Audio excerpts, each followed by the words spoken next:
A vitivinicultura no Vale do São Francisco. Nem Chile, nem Califórnia. É no sertão de Pernambuco onde a caatinga vira oásis e o mundo se curva a essa paixão. Lagoa Grande, capital da uva e do vinho do Nordeste, Vale do São Francisco. O Vale do São Francisco é a primeira indicação geográfica da fruta in natura do Brasil, fora do eixo sul, sudeste e centro-oeste, em uma região tipicamente semiárida. As condições climáticas locais destoam completamente das encontradas nas regiões tradicionais de cultivo de uva. Entretanto, essa peculiaridade, somada à tecnologia de produção utilizada, fez com que este seja o único lugar do mundo conhecido em que se pode se obter até 2,5 safras de uva por ano. A partir do ano de 1950, o Vale iniciou sua produção de uvas, mas só após 1978 começaria o investimento na fabricação de vinhos finos. Esse processo teve um saldo tão positivo que atualmente representa 95% da uva de mesa cultivada no Brasil e 15% dos vinhos finos são produzidos nessa região.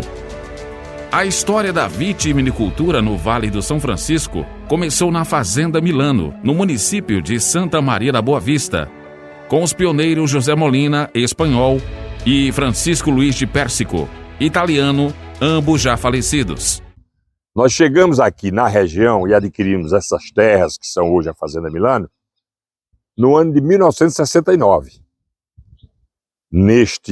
Nessa época, Lagoa Grande era um distrito de Santa Maria da Boa Vista. E assim permaneceu até 1996. Mas quando nós chegamos aqui, nós adquirimos terras, fizemos um projeto para a Sudene. Eu era diretor de um grupo de São Paulo, a Pesco Pissamilho, e então implantamos aqui, nesta região, a Pesco Pissamilho do Nordeste, Fazenda Milano. E essa é a origem da agricultura voltada para a viticultura em termos empresariais. Nós já tínhamos aqui na região alguns plantios de uva, mas em escala pequena.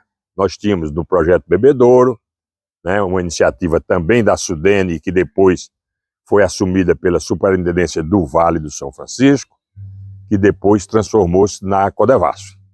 Nós tínhamos também em Santa Maria da Boa Vista um plantio de uvas de José Molina Membrado. Molina, muito conhecido, e um dos pioneiros da agricultura irrigada na viticultura na nossa região e precisamente em Santa Maria da Boa Vista. Com o projeto da Fazenda Milano, nós então começamos a transformar economicamente essa região, que não havia nada, era caatinga como vocês veem e conhecem neste município de Boa Vista, no município de Lagoa Grande. E iniciamos então a implantação deste projeto em 1971. Depois da aprovação do projeto pela Sudene, nós elaboramos o projeto pela Aquaplan e projeto inicial, 200 hectares de uva de mesa, um rebanho bovino de 200 matrizes e assim iniciamos. Esse projeto da Fazenda Milano foi completamente implantado até 1985. Nesse meio tempo, o nosso grupo adquiriu outras terras aqui e implantamos a Fazenda Gabriela, a Fazenda Pérsico, a Fazenda Agroparte. Foi uma luta grande.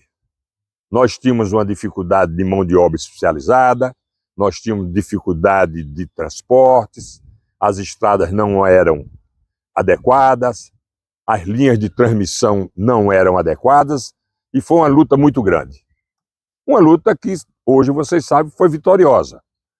Para suprir essa necessidade de mão de obra especializada, em determinado instante, nós contratamos no Rio Grande do Sul uma pessoa que vocês conhecem muito bem, um grande amigo nosso e eu diria um grande benfeitor de Lagoa Grande, Jorge Gaziera.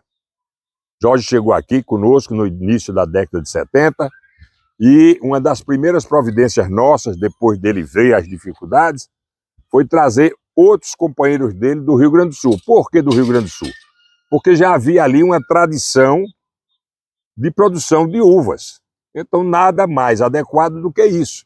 Nós trouxemos também alguns colaboradores de Garanhuns, que eram do Ministério da Agricultura, enxertadores, podadores, mas a vinda que nós chamamos dos gaúchos foi muito importante, eu diria fundamental, para a consolidação desse polo econômico.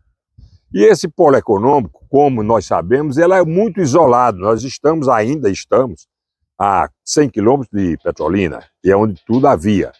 A estrutura de Santa Maria da Boa Vista ainda era muito precária.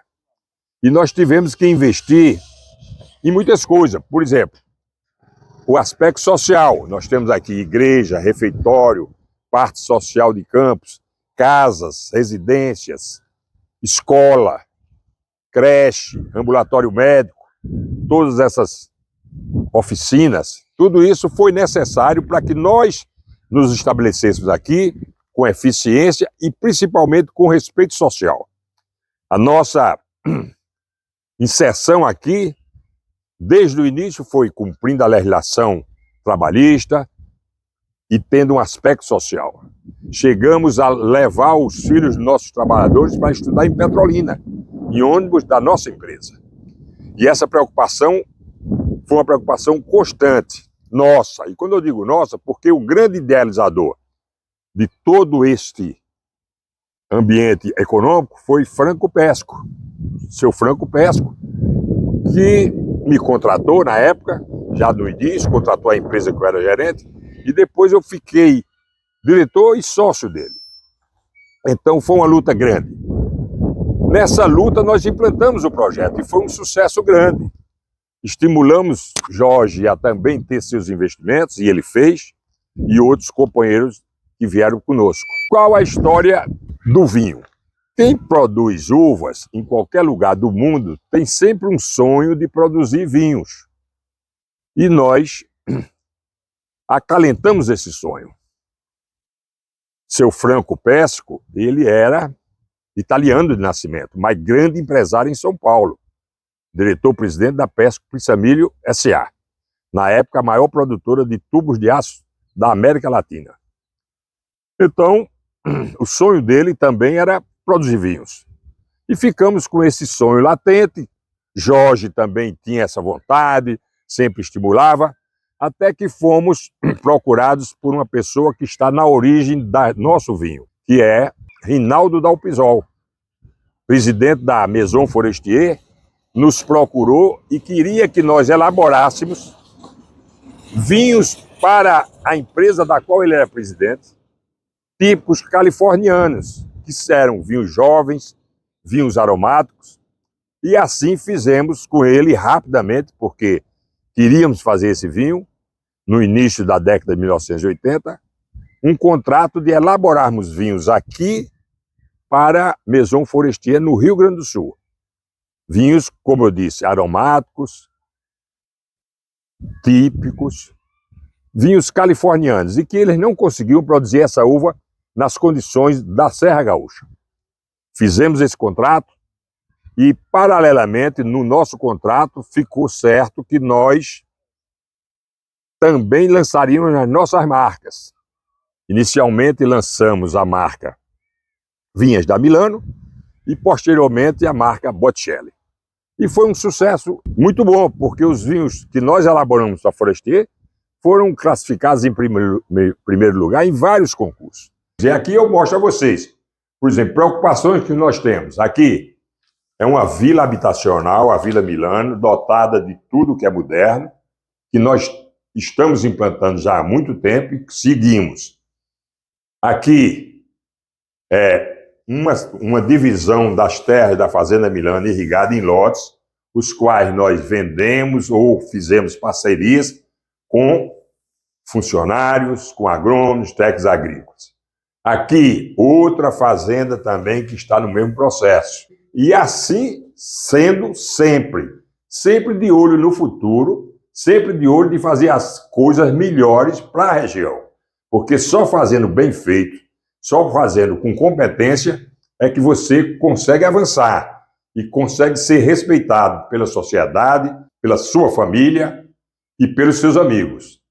Então, que sirva isso de estímulo a todos que virão depois de nós, a todos que terão que ver um dia, ler e conhecer sobre isso, a verdade histórica, econômica, social, desse grande espaço que eu restringo a Santa Maria da Boa Vista e Lagoa Grande, mas que serviu de exemplos também para outras regiões.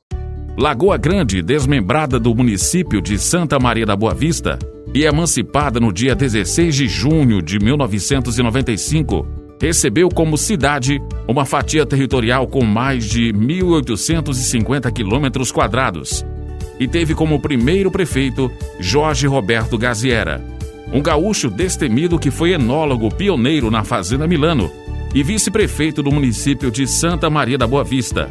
Conhecedor do potencial da região, que poderia colher 2,5 safras de uva por ano e elaborar vinhos jovens frutados e aromáticos todos os dias. Jorge Gaziera, empossado em 1996 como prefeito, formou sua equipe de secretários e idealizou a primeira Vinhuva Fest. Vou contar para vocês a história de por que Lagoa Grande hoje foi batizada, chancelada como capital da uva e do vinho. Eu vim para o Nordeste para ganhar dinheiro. Fui convidado por um empresário italiano, Franco Pérsico, que disse que tinha visto num livro Uvas para o Brasil, em 1947, que daria uva no Nordeste. E como ele era empresário, grande empresário em São Paulo, maior fábrica de tubos de aço da América Latina, ele não gostava de pagar impostos e comprou terra para aplicar os incentivos fiscais do Dr. Danilo, para pegar dinheiro da Sudene. E a fazenda ela era assim, boi, pecuária, e poderia dar alguma coisa de uva, porque não se sabia se dava ou não dava. Tinha alguns pequenos experimentos em floresta com a Cinzano, que depois foi inundada pela barragem de Itaparica, e o senhor Molina, um empresário espanhol que tinha um viveiro em Santa Maria da Boa Vista. Eu fui convidado porque eu era professor da Escola de Viticultura e Enologia em Bento Gonçalves. O senhor Franco foi receber um título de cidadão bento gonçalvense, porque ele fornecia tubos de aço e houve uma crise muito grande na indústria de móveis em Bento e ele garantiu o fornecimento de tubos. Aí ele foi receber o título, passou na frente da Escola de Viticultura e Enologia. Opa, para aqui. Aí ele parou, foi na escola, eu estava saindo da escola, ele me viu, disse, é aqui que parla, que fala, aluno que entende de uva, de vinho. Sim, é aqui, é um colégio. Não, porque eu comprei uma terra no Nordeste e eu queria alguém que... Eu! Subo aqui, subi no Pala Comodoro Preto dele, fui na Varig e comprei a passagem, estou aqui. Mais ou menos assim o filme. Aí começamos, eu vinha desde 75, ia e voltava, não sabia se sim, se não pegava as mudas, era muito sol, muito calor, fazia viveiro, pala de coco, irrigava de balde, de todo jeito, era difícil pra caramba, 45 graus na sombra, peguei um dia 15 de outubro de 75, horrível de calor. Bom, eu vou para casa, o que eu vim fazer aqui? Mas, não sei, aquele rapaz lá em cima, quem sabe, me fez acreditar na possibilidade, porque teve umas variedades que produzia, outras não. Só que nós não sabíamos, nós não tínhamos o conhecimento fenológico da planta. A gente sabia porque tudo que tem de viticultura no mundo tem de clima temperado, onde tem as 4 estações definidas, primavera, verão, outono e inverno. Aqui não tem nada disso, aqui é verão sempre, graças a Deus. Nós somos o único lugar do mundo que produz uvas todos os dias do ano. Nós somos o único lugar do mundo onde uma planta chega a produzir até 4 vezes por ano. Mas aí,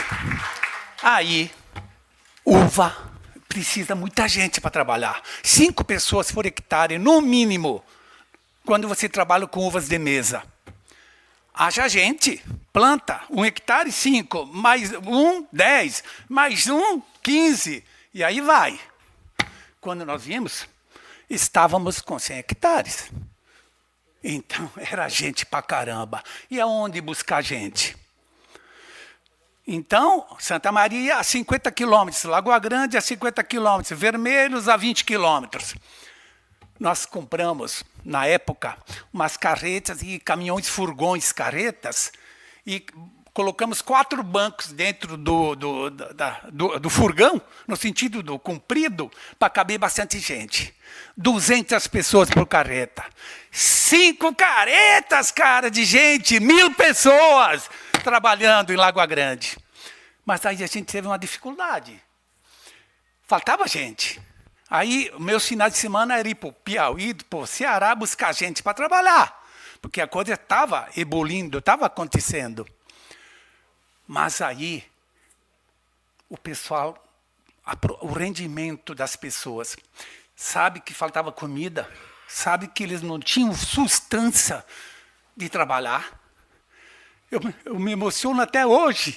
Quantas pessoas eu levantei do chão para trabalhar.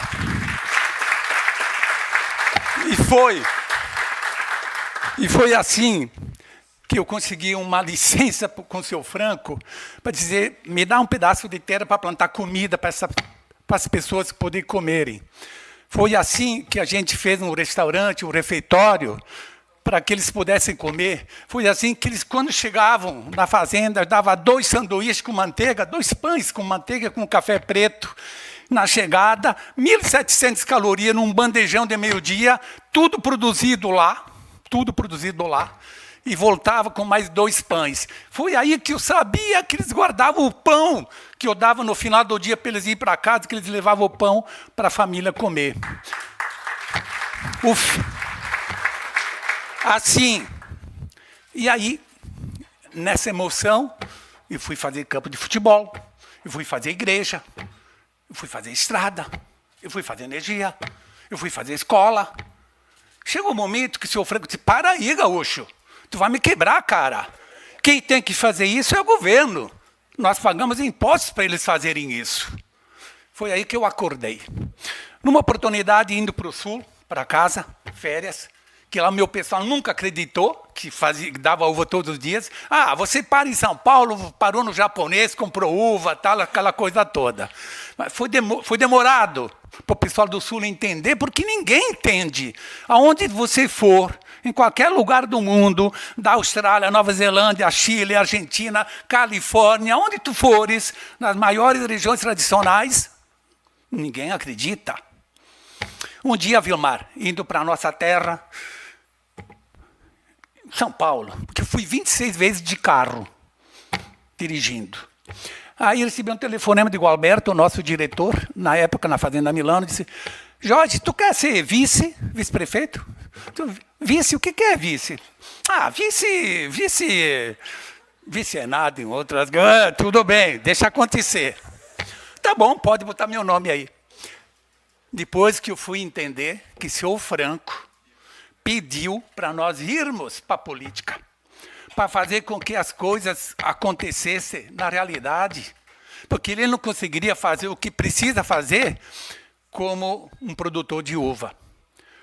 Foi assim que a gente tirou, em Santa Maria da Boa Vista, 122 anos de poder da família Barros, que são ótimos, meus amigos queridos, mas foi 122 anos que a gente tirou eles do poder, para poder implantar pela primeira vez o salário mínimo, para implantar a primeira vez a carteira de trabalho.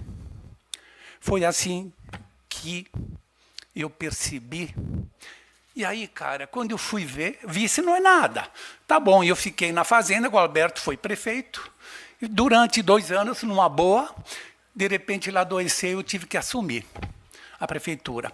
Então, o que aconteceu? Nós emancipamos Lagoa Grande, e quando eu vi prefeito, o que eu faço, o que eu fiz, o que eu vou fazer, pelo amor de Deus? Todo minuto, gente querendo emprego. Aí eu me lembrei, cara, vamos plantar uva. Se é para dar emprego, vamos plantar uva. Aí fiz fotos, Jarbinhas, melhores pareirais, melhores uvas, tudo bonitão, e saí pelo mundo afora. Aonde tinha rádio, eu ia. Aonde tinha festa, eu ia. No Rio Grande do Sul, na Europa, em Bordeaux, até o Marco Maciel. O senador Marco Maciel foi comigo um dia em Bordeaux e nós conseguimos conquistar uma pessoa que viesse aqui, que foi a Ducos, Vilmar. Estivemos em Verona, onde está tendo a feira agora. Estive lá, dei uma palestra, trouxemos o pessoal lá da Sereníssima. Tivemos em Portugal, trouxemos a Riosol. Tivemos no Rio Grande do Sul, trouxe a Miolo. Só que aí, Jarbinha, tu não vai dizer para o teu pai não, viu? Aí eu sabia que o nosso governador tinha vendido a CEP, estava cheio de dinheiro, tal, não sei o quê. Aí montei, com 10 empresários, um projeto de 10 empresas que iria ter 10 mil empregos. E iríamos gastar 100 milhões. Eles iriam investir 100 milhões para a gente construir esse projeto. Aí eu negociei com ele, com os empresários, tudo conversadinho, bonitinho. Chegamos no Palácio do Campo das Princesas. Ele disse, governador, está aqui, ó, 10 empresários, vão investir 100 milhões, vamos gerar 10 mil empregos. Agora, o senhor tem que botar um para um. 100 milhões também. 100 milhões para fazer a estrada da Udovinha, para fazer escola, saúde, segurança, educação, polícia, telefone, tudo. Eu já estava com os projetos prontos, que o Cadoca tinha me ajudado para caramba, Fernando Jaime me ajudado para caramba, ambos falecidos, me ajudaram para caramba mesmo. Afinal das contas, deu certinho. Nas minhas duas gestões, 8 anos, quando foi, já no final, a gente praticamente já com o projeto construído. E aí, capital da uva e do vinho foi uma mentirinha no começo, mas eu tinha que fazer isso para poder exatamente dar a conotação para que a gente pudesse realmente, no final das contas, gerar emprego. Eu, há 20 e tantos anos atrás, fui vender vinho no Rio de Janeiro, fui na rede Porcão, uma rede grande, 4 restaurantes, tinha uns 350 garçons, a maioria do Nordeste. Eu fiz um filme bonitaço, passei, quando vi lágrimas deles, eles não acreditavam que Lagoa Grande é Pernambuco, a terra deles. Saúde.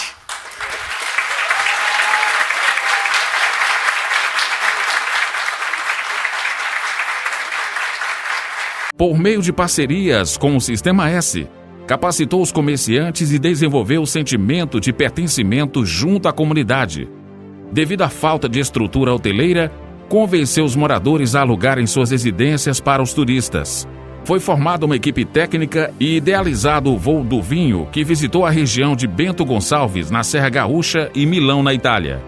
A comitiva foi formada por Jorge Gaziera, prefeito, Jovino Nolasco, promotor de eventos, especializado na festa da uva do Rio Grande do Sul, Nivaldo Carvalho, chefe de gabinete e pioneiro agente de viagem no Vale do São Francisco, e Carlos Nascimento, arquiteto. Nós tínhamos um pensamento dado pelo próprio Embrapa na época que dizia assim, se olharmos o semiárido pela ótica da seca, vamos associar a região à fome, à improdutividade. Quando olhamos esse ecossistema pela ótica de sua capacidade produtiva, veremos um paraíso. E sabíamos também que o Vale do São Francisco era a única região do mundo que produzia e se colhia uvas todos os dias do ano.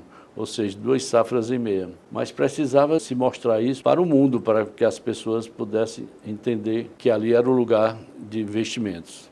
Qual foi então a solução que nós encontramos? Que a gente precisava o quê? Chamar a atenção dos governantes, atrair novos investimentos, como promover as potencialidades que eram ditas da região do Vale do São Francisco na questão produtiva, como buscar os caminhos para esse desenvolvimento, do progresso, do crescimento e do bem-estar das pessoas. Então, a gente foi para fazer essa visita ao Rio Grande do Sul. E lá nós obtivemos a informação do histórico, como aconteceu o desenvolvimento na Serra Gaúcha. Eles tiveram crise, tiveram dificuldades, falta de estradas, eles não tinham saneamento, comunicação, eletrificação, não tinha atenção nenhuma do governo, eram totalmente abandonados, a gente chamava naquelas terras devolutas, terra de ninguém. O povo era desestimulado, sem vontade, sem esperança, sem orgulho, sem sonho, sem perspectiva nenhuma. E a gente viu a semelhança que tinha com o Vale do São Francisco. principalmente com Lagoa Grande, que era a cidade recém-emancipada. A gente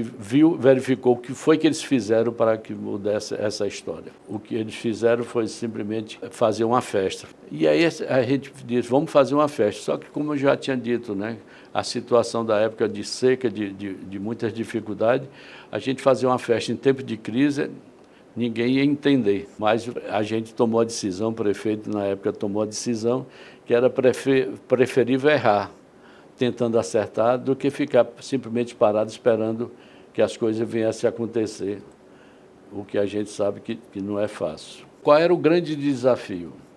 Como fazer uma festa em meio às dificuldades, sem dinheiro, sem perspectiva nenhuma, em um município ainda recém-emancipado.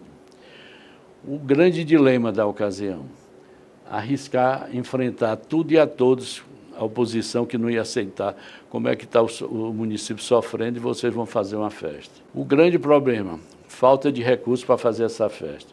O grande inimigo, pouco tempo para ser a execução desse projeto, que a gente tinha pressa, precisava se fazer acontecer esse evento. Precisava construir um local para fazer esse evento, porque na cidade não tinha nenhum equipamento. A prefeitura vivia, inclusive, num prédio alugado.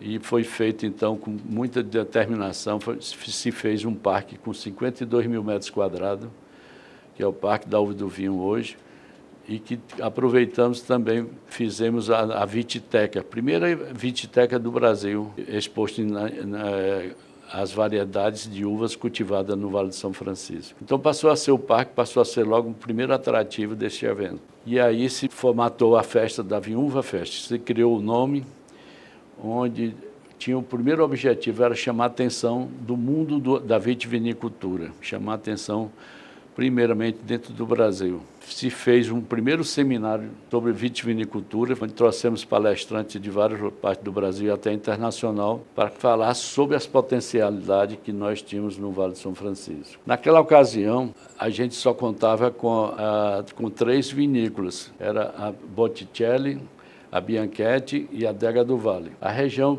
vitivinícola é totalmente desconhecida. Não se sabia ainda da qualidade dos diferenciais da região. Por isso, não tinha como chegar mais empresa.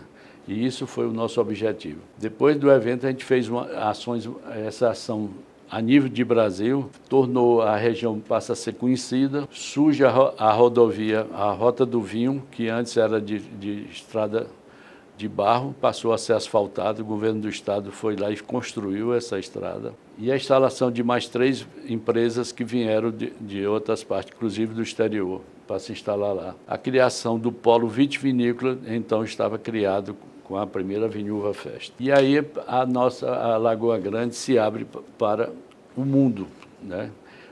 A projeção do Vale de São Francisco passou a ser conhecida no mundo todo. E Lagoa Grande ganhou com isso. Ela passou a ser a sede do 2º polo vitivinícola do mundo. O município hoje é reconhecido como produtor das melhores frutas para vinho e consumo. O futuro da vitivinicultura do Brasil hoje está dentro do Vale de São Francisco. A Embrapa se instalou fazendo pesquisas de novas variedades, colocando em prática. Também foi criado no IFE Sertão, no Instituto Federal de Educação, o curso de enologia, técnico em enologia. Isso veio embasar as empresas que vêm do sul da Europa, se instalar lá, podendo contar com a mão de obra regional. Então, os benefícios foram muito grandes. Que antes a situação de Lagoa Grande, que era uma cidade praticamente sem nenhum tipo de serviço, ela ganhou com isso um crescimento populacional. Ela passou a ter água tratada com reservas até 2030. Foi saneada quase 100% a cidade. A educação, que antes só tinha 2 escolas de 2º grau, passou a ter 5. A segurança do município, que era tida como uma das cidades mais violentas, passou a ter 13 meses sem nenhum ocorrido, né? A telefonia passou a se expandir lá, que antes só tinha orelhões. A hospedagem passou a contar com vários hotéis se instalando lá na cidade. E a visitação, que cresceu de 300 pessoas para 8 mil hoje em dia. No dia 1º de novembro de 2022, o Instituto Nacional de Propriedade Industrial, INPE, reconheceu o Vale do São Francisco como indicação de procedência para vinhos finos, nobres, espumantes naturais e moscatel espumante. Atualmente, há 4 vinícolas no município. Vinícola Rio Sol, Grupo Português Global Wine. Produz vinhos de qualidade internacional na latitude 8 Sul. Situada nas margens do Rio São Francisco, esta fazenda conta com uma área de 200 hectares de vinha, em uma área total de 1.600 hectares. As principais castas plantadas são Cabernet Sauvignon, Syrah, Aragonês, Touriga Nacional, Alicante Bouschet e Moscato Canelli. Foi cenário global da série Amores Roubados e destaca-se pelo vinho Paralelo 8, destaque em prêmios em concursos nacionais e internacionais. Oferece passeios de barco pelas ilhas do Rio São Francisco. Vinícola Terroir São Francisco, do Grupo Gaziera. A vinícola Lagoa Grande pertence à família Gaziera, uma das pioneiras na produção de uvas de mesa, vinhos, espumantes, frisantes, chopes de vinho e a maior produtora de sucos do Norte e Nordeste. Foi a primeira a abrir as portas para o enoturismo no Vale do São Francisco. Modelo de referência em reforma agrária, a fazenda transformou seus colaboradores em sócios e cresceu mais de 30% na produção de uvas. Vinícola Mandacaru, Grupo São Brás. A antiga Chateau Ducos dos franceses, atualmente pertencente ao Grupo São Brás. A vinícola dispõe de infraestrutura moderna e destaca com os seus vinhos Jamacaru, uma referência ao Mandacaru, símbolo nordestino, e com seus rótulos que retratam o nordestino na lida da vitivinicultura. Vinícola Bianchetti, família Tedesco. A vinícola Bianchetti está localizada na chamada Rota do Vinho, em Lagoa Grande. Os vinhos são elaborados através de um processo artesanal, com uvas seguindo as normas internacionais para a agricultura orgânica. Monumento da Vitivinicultura. O Monumento da Vitivinicultura, situado na rotatória do município de Lagoa Grande, é de grande relevância cultural, simboliza e consolida o município como a capital da uva e do vinho do Nordeste. Com seu potencial único de até 2,5 safras por ano, e a elaboração de vinhos jovens, frutados e aromáticos o ano inteiro. O município de Lagoa Grande se destaca na eficácia de realização das políticas públicas, faz parte da rota turística Águas e Vinhos do São Francisco e se mantém no mapa turístico brasileiro desde 2017. Em 2019, ganhou o primeiro lugar na primeira edição do Prêmio Pernambucano de Turismo, através do enoturismo como produto de fortalecimento dos destinos turísticos do estado. No dia 16 de abril de 2024, a Assembleia Legislativa de Pernambuco, ALEP, concedeu o título de capital pernambucana da uva e do vinho do estado de Pernambuco. Consolidada, se mantém agora de fato e de direito no ranking nacional como segunda produtora de vinhos finos do Brasil. Um brinde à Lagoa Grande.